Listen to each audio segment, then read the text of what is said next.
नमस्कार, आप देख रहे हैं बीबीसी राजस्थान और मैं हूं आपके साथ ईशा सिंह। स्वागत है आपका हमारे स्पेशल मिड डे बुलेटिन में। यहाँ मिलेगी आपको दोपहर तक की प्रदेश की हर बड़ी खबर। मिड डे बुलेटिन में अब तक की बड़ी खबरों पर एक नजर डालते हैं। क्या है आज खास? जयपुर जंक्शन के बाहर ट्रैफिक जाम से लोग परेशान। ऑटो सिटी बसों के जमावड़े और निर्माण कार्य से सिकुड़ी सड़क। मोटी बस्ती में स्वतंत्रता दिवस पर सेवा और शिक्षा का संदेश। भारत के नक्शे को दीपों से सजाया। पावका का प्राचीन शिव मंदिर, शिल्पकला की अनमोल धरोहर। गुजरात का खजुराहो के नाम से प्रसिद्ध मंदिर में दिखती है प्राचीन स्थापत्य कला की झलक। विकसित राजस्थान 2047 को लेकर युवाओं से सीएम भजनलाल का संवाद। बोले, युवा रोजगार मांगने वाले नहीं, रोजगार देने वाले बने। बाल चिकित्सालय में 1 साल की बच्ची की मौत, परिजनों का हंगामा। फतेह सागर की पाल पर सीएम भजनलाल शर्मा की मॉर्निंग वॉक, आमजन से किया संवाद। यह थी आज की बड़ी खबरें। अब खबरों को देखते हैं विस्तार से। जयपुर जंक्शन रेलवे स्टेशन के मुख्य द्वार के सामने यातायात व्यवस्था लोगों के लिए परेशानी का सबब बनती जा रही है। स्टेशन के बाहर बड़ी संख्या में ऑटो रिक्शा खड़े रहने और सिटी बसों के सड़क पर रुककर यात्रियों को चढ़ाने उतारने के कारण मुख्य मार्ग पर बार बार ट्रैफिक जाम की स्थिति बन रही है। रेलवे स्टेशन का मुख्य द्वार होने के कारण यहाँ दिन भर यात्रियों और वाहनों का भारी दबाव बना रहता है। स्थानीय लोगों का आरोप है कि स्टेशन के सामने सड़क किनारे ऑटो रिक्शा का जमावड़ा लगा रहता है, जिससे वाहनों के निकलने के लिए पर्याप्त जगह नहीं बचती। वहीं सिटी बसों के बीच सड़क पर रुकने से यातायात और बाधित हो जाता है। इस मार्ग से जयपुर शहर से सीकर की ओर जाने वाले वाहनों की भी बड़ी संख्या में आवाजाही होती है। ऐसे में परशुराम सर्किल और रेलवे स्टेशन के आसपास ट्रैफिक का दबाव बढ़ने से वाहन चालकों और राहगीरों को परेशानी का सामना करना पड़ रहा है। दूसरी ओर जयपुर जंक्शन पर निर्माण कार्य भी जारी है। इसके चलते स्टेशन के सामने उपलब्ध सड़क का हिस्सा पहले की तुलना में सीमित हो गया है। ऐसे में ऑटो रिक्शा, बसों और अन्य वाहनों का दबाव यातायात व्यवस्था को और प्रभावित कर रहा है। अब सवाल यह है कि व्यस्ततम रेलवे स्टेशन के बाहर यातायात को व्यवस्थित करने, निर्धारित स्थान पर ऑटो और बसों को खड़ा करवाने तथा सड़क को सुचारू रखने के लिए जिम्मेदार विभाग कब ठोस व्यवस्था करेंगे। मैं फिलहाल जयपुर जंक्शन इस परशुराम सर्कल पर हूँ और आप मेरे पीछे का ये नज़ारा देख सकते हैं। ये आप सामने की ओर जो है ये मुख्य गेट है इस स्टेशन का, और आप इस तरफ देखिए किस प्रकार से रैपिडो के ये जो चालक हैं, जो कि ऑनलाइन सेवाएं उपलब्ध करवाते हैं, वो आप देख सकते हैं किस तरीके से पूरी के पूरा ये रोड जो है इस वजह से पूरा एकदम ब्लॉक है। उसके अलावा आप आगे को आएंगे इधर को, तो पीछे की ओर आप देख सकते हैं कि किस तरीके से टैक्सी चालक ये पूरी रोड ये सीकर की तरफ से आती है। ये एक प्रकार से जो यात्री जयपुर से सीकर की ओर जाते हैं वो यहीं से यात्रा करते हैं। और इस रोड से आप देखिए अतिक्रमण की स्थिति देखिए, एक के बाद एक इतने सारे ऑटोज हैं, इतने सारे ई रिक्शा हैं। उसके अलावा यहाँ पर जो ओला और उबर के जो वाहन चालक आते हैं कार लेकर के, वो सभी जो है यहाँ पर आकर के रुकते हैं।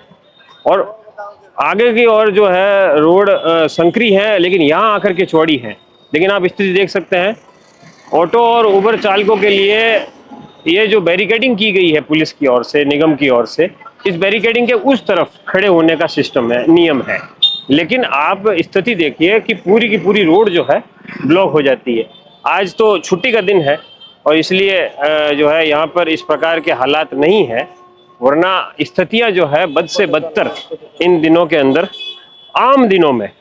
आज शनिवार, रविवार और स्वतंत्रता दिवस का अवकाश होने की वजह से फिलहाल यहाँ जो है इस प्रकार का जाम आपको नजर नहीं आएगा। लेकिन मैं अतिक्रमण की बात कर रहा हूँ, जाम पर भी मैं आऊँगा, जाम की एक मैं अलग स्टोरी करूँगा।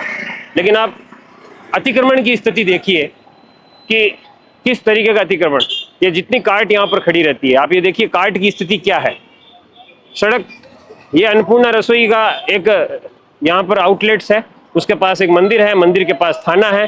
लेकिन उसके आगे देखिए आप, जहाँ तक जगह मिलती है वहाँ तक कार्ट जो है खड़ी हो जाती है। और इधर आप पीछे की तरफ देखेंगे तो ई रिक्शा, टैक्सी चालक, सिटी बस चालक, तमाम जो लोग होते हैं वो इस चौराहे पर कब्जा करके बैठे हैं। अब समझ और सवाल ये है कि क्या ट्रैफिक पुलिसकर्मी इन ई रिक्शा चालकों को, इन टैक्सी चालकों को यहाँ से क्यों नहीं हटा पा रहे हैं, ये भी बड़ा सवाल है। पिछले दिनों जयपुर के डीसीपी जो ट्रैफिक है, उन्होंने इस चौराहे का दौरा किया था और उसके बाद उन्होंने कुछ फोटो लिए और फोटो भेजे नगर निगम को और ये बताया कि देखिए सड़क की स्थिति क्या है।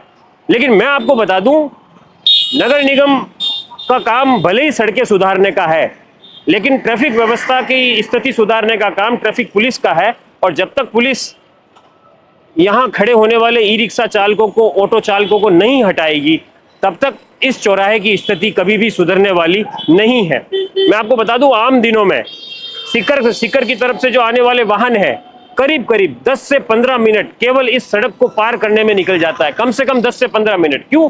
क्योंकि मैं खुद उसका भुगतभोगी हूँ। मैं खुद कई बार यहाँ से गया हूँ, रात के समय भी गया हूँ, दिन के समय भी गया हूँ।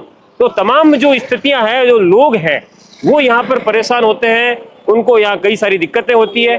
और अब आप देखिए किस प्रकार से ये एक वाहन यहाँ खड़ा करके निकल गए हैं कोई। अब ना इसका कोई मॉनिटरिंग है। आप किसी पार्किंग, नॉन पार्किंग जोन में वाहन कैसे खड़ा कर सकते हैं, जबकि लिख रखा है नो पार्किंग, उसके बावजूद वाहन खड़े हैं। तो यहाँ पर जो है ट्रैफिक पुलिस की कहीं ना कहीं जो ढिलाई है, जो शिथिलता है, वो यहाँ नजर आ रही है। और इस वजह से डीसीपी ट्रैफिक को खुद आत्ममंथन करने की जरूरत है, खुद के डिपार्टमेंट पर आत्ममंथन करने की जरूरत है कि यहाँ पर निगम अपना काम करेगा, ट्रैफिक पुलिस अपना काम करेगी, तभी ये सड़कें जो है अतिक्रमण मुक्त और ट्रैफिक यानी जाम से जो है मुक्त हो पाएगी। नमस्कार। बांसवाड़ा जिले के अर्थना क्षेत्र के मोटी बस्ती गांव में स्वतंत्रता दिवस के अवसर पर इच्छापूर्ति सेवा मंडल की ओर से देशभक्ति के साथ सेवा और शिक्षा का संदेश दिया गया। मंडल के सदस्यों ने भारत के नक्शे की सुंदर आकृति बनाकर उसे दीपों से सजाया। कार्यक्रम के दौरान पीटू भाई और भरत भाई ने बच्चों को बिस्किट वितरित किए। साथ ही बच्चों को नियमित पढ़ाई करने, शिक्षा के क्षेत्र में आगे बढ़ने और अपने भविष्य के प्रति जागरूक रहने के लिए प्रेरित किया गया। गांव के बच्चों की शिक्षा को बढ़ावा देने के उद्देश्य से पीटू भाई ने विशेष पहल करते हुए अपने घर को निशुल्क ट्यूशन के लिए उपलब्ध कराया है। यहाँ बच्चों को बिना किसी शुल्क के पढ़ाई कराई जाएगी। इस पहल का उद्देश्य ऐसे बच्चों को भी पढ़ाई में सहयोग देना है जिन्हें अतिरिक्त शैक्षणिक मार्गदर्शन की आवश्यकता है। कार्यक्रम में समाज सेवी संदीप डामोर की विशेष भूमिका रही। उनके साथ इच्छापूर्ति सेवा मंडल के सदस्य भी मौजूद रहे। मंडल के सदस्यों ने बताया कि उनका उद्देश्य समाज सेवा के साथ बच्चों की शिक्षा और संस्कारों को बढ़ावा देना है। स्वतंत्रता दिवस पर आयोजित इस कार्यक्रम के माध्यम से राष्ट्र प्रेम के साथ शिक्षा और सामाजिक जिम्मेदारी का संदेश दिया गया। श्रावण मास में शिव आराधना के बीच दाहोद जिले के बावका स्थित प्राचीन शिव मंदिर अपनी ऐतिहासिक विरासत और बेजोड़ शिल्प कला के कारण विशेष महत्व रखता है। दाहोद शहर से करीब 14 किलोमीटर दूर बावका और चांदावाड़ा गांव के बीच हेरलाव तालाब के समेत पहाड़ी पर स्थित यह मंदिर प्राचीन स्थापत्य का महत्वपूर्ण उदाहरण है। मंदिर को सामान्यतः सोलंकी कालीन स्थापत्य परंपरा से जोड़ा जाता है। इसकी संरचना में नागर और मारो गुर्जर शैली की विशेषताएं दिखाई देती है। मंदिर के पत्थरों, स्तंभों और प्रवेश द्वार पर देवी देवताओं, अप्सराओं, पशु पक्षियों सहित तत्कालीन सामाजिक एवं धार्मिक जीवन को दर्शाती बारीक नक्काशी देखने को मिलती है। मंदिर का कालखंड करीब 12वीं से 13वीं शताब्दी का माना जाता है और इसे सोलंकी शासक भीमदेव द्वितीय के समय से भी जोड़ा जाता है। मंदिर के विशिष्ट श्रृंगारक शिल्पों के कारण इसे लोकप्रिय रूप से गुजरात का खजुराहो भी कहा जाता है। स्थापत्य की दृष्टि से मंदिर का पंचायतन स्वरूप भी महत्वपूर्ण है। मुख्य शिव मंदिर के आसपास छोटे मंदिरों की संरचना प्राचीन भारतीय मंदिर स्थापत्य की परंपरा को दर्शाती है। मंदिर का कुछ हिस्सा खंडित होने के बावजूद यहाँ मौजूद शिल्प आज भी इसकी प्राचीन भव्यता की कहानी कहते हैं। मंदिर से कई स्थानीय लोक कथाएं भी जुड़ी है। वहीं इसे ऐतिहासिक और स्थापत्य महत्व को देखते हुए भारतीय पुरातत्व सर्वेक्षण द्वारा इसे संरक्षित किया गया है।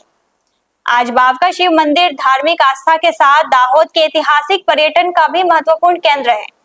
श्रावण मास में यह प्राचीन धरोहर, इतिहास, आस्था और सदियों पुरानी शिल्पकला के अनूठे संगम के रूप में लोगों को आकर्षित करती है। मुख्यमंत्री ब्रजलाल शर्मा ने कहा कि युवाओं के विचार, नवाचार, कौशल और उद्यमिता विकसित राजस्थान की मजबूत नींव है। बीकानेर स्थित जल विज्ञान एवं जल प्रबंधन संस्थान में आयोजित विकसित राजस्थान 2047 युवा संवाद कार्यक्रम में मुख्यमंत्री ने युवाओं से बातचीत करते हुए शिक्षा, रोजगार, स्वरोजगार और स्टार्टअप को लेकर सरकार की योजनाओं की जानकारी दी। मुख्यमंत्री ने कहा कि सरकार का लक्ष्य युवाओं को रोजगार मांगने वाला नहीं बल्कि रोजगार देने वाला बनाना है।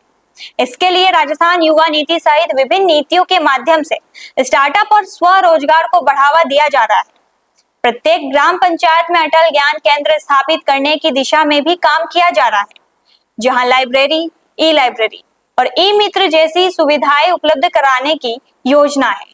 भर्ती परीक्षाओं का जिक्र करते हुए मुख्यमंत्री ने कहा कि पेपर लीक के खिलाफ सरकार ने कड़ा रुख अपनाया है। उन्होंने दावा किया कि अब तक 410 परीक्षाएं बिना पेपर लीक आयोजित की गई है। करीब 1,78,000 पदों पर नियुक्तियां दी जा चुकी है। 1,32,000 से अधिक पदों पर भर्ती प्रक्रिया जारी है और 70,000 से अधिक पदों पर भर्ती की तैयारी की जा रही है। संवाद के दौरान युवाओं ने अपने अनुभव और सुझाव भी मुख्यमंत्री के साथ साझा किए। मुख्यमंत्री ने युवाओं से अपने सामर्थ्य, कौशल और नवाचार के जरिए विकसित राजस्थान के निर्माण में सक्रिय भूमिका निभाने का आह्वान किया। कार्यक्रम के दौरान मुख्यमंत्री ने बीकानेर में सुगम एवं हरित परिवहन को बढ़ावा देने के लिए 5 नई पीएम ई बसों को हरी झंडी दिखाकर रवाना किया। इस अवसर पर केंद्रीय राज्य मंत्री अर्जुन राम मेघवाल, विधायक जेठानंद व्यास, विश्वनाथ मेघवाल, ताराचंद सारस्वत, अंशुमान सिंह भाटी सहित जनप्रतिनिधि, अधिकारी और बड़ी संख्या में युवा मौजूद रहे। उदयपुर शहर के बाल चिकित्सालय में करीब 1 साल की बच्ची की मौत के बाद अस्पताल परिसर में हंगामा हो गया। परिजनों ने इलाज में लापरवाही का आरोप लगाते हुए मामले की जांच की मांग की। सूचना मिलने पर पुलिस मौके पर पहुंची और आक्रोशित परिजनों को समझाइश का प्रयास किया। जानकारी के अनुसार आराध्या साल्वी पुत्री दिनेश साल्वी को 11 अगस्त को बाल चिकित्सालय में भर्ती करवाया गया था। परिजनों के मुताबिक अस्पताल में बच्ची का उपचार चल रहा था। शनिवार शाम करीब 6 बजे इलाज के दौरान बच्ची की मौत हो गई। बच्ची की मौत की जानकारी मिलते ही परिजन आक्रोशित हो गए और अस्पताल परिसर में विरोध जताने लगे। परिजनों का आरोप है कि उपचार के दौरान डॉक्टरों की ओर से लापरवाही बरती गई, जिसके चलते बच्ची की जान चली गई। उन्होंने पूरे मामले में निष्पक्ष जांच कर जिम्मेदारी तय करने की मांग की है। हंगामे की सूचना पर पुलिस टीम अस्पताल पहुंची और परिजनों से बातचीत कर स्थिति को शांत कराने का प्रयास किया गया। पुलिस पूरे घटनाक्रम की जानकारी जुटा रही है। हालांकि बच्ची की मौत किन चिकित्सकीय कारणों से हुई, यह जांच के बाद ही स्पष्ट हो सकेगा। परिजनों की ओर से लगाए गए लापरवाही के आरोपों की भी फिलहाल पुष्टि नहीं हुई है। मामले में अस्पताल प्रशासन और संबंधित चिकित्सकों का पक्ष सामने आना बाकी है। मुख्यमंत्री भजनलाल शर्मा रविवार सुबह उदयपुर की प्रसिद्ध फतेह सागर झील की पाल पर मॉर्निंग वॉक करते नजर आए। मुख्यमंत्री ने झील किनारे चहलकदमी करते हुए आमजन से मुलाकात की और लोगों के साथ संवाद किया। मॉर्निंग वॉक के दौरान मुख्यमंत्री आम लोगों के बीच पहुंचे और उनके हाल चाल जाने। उन्होंने बच्चों को टॉफियां दी, जबकि बड़े बुजुर्गों से हाथ मिला उनका अभिवादन स्वीकार किया। मुख्यमंत्री को अपने बीच देखकर लोगों में भी खासा उत्साह दिखाई दिया। इस दौरान मुख्यमंत्री ने फतेह सागर किनारे बैठकर आम जन के साथ चाय की चुस्कियां भी ली। चाय के दौरान उन्होंने लोगों से बातचीत की और उनकी बातें सुनी। फतेह सागर की पाल पर मौजूद लोगों ने भी मुख्यमंत्री के साथ मुलाकात और संवाद किया।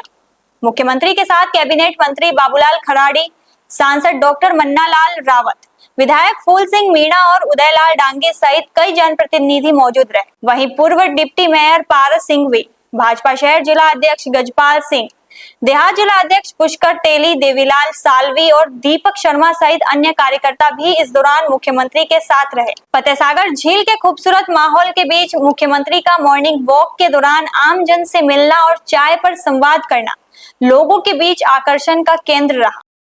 तो ये थी दोपहर तक की बड़ी खबरें। दिन भर की खबरों को देखने के लिए देखिए हर रात 8 बजे हमारा बुलेटिन बांसवाड़ा पत्रिका, और प्रदेश की हर बड़ी खबर के लिए रात 9 बजे प्राइम टाइम 8/9। और ऐसी ही तमाम खबरों को देखने के लिए बने रहे हमारे साथ और सब्सक्राइब व फॉलो करें हमारे YouTube व Instagram चैनल BBC राजस्थान।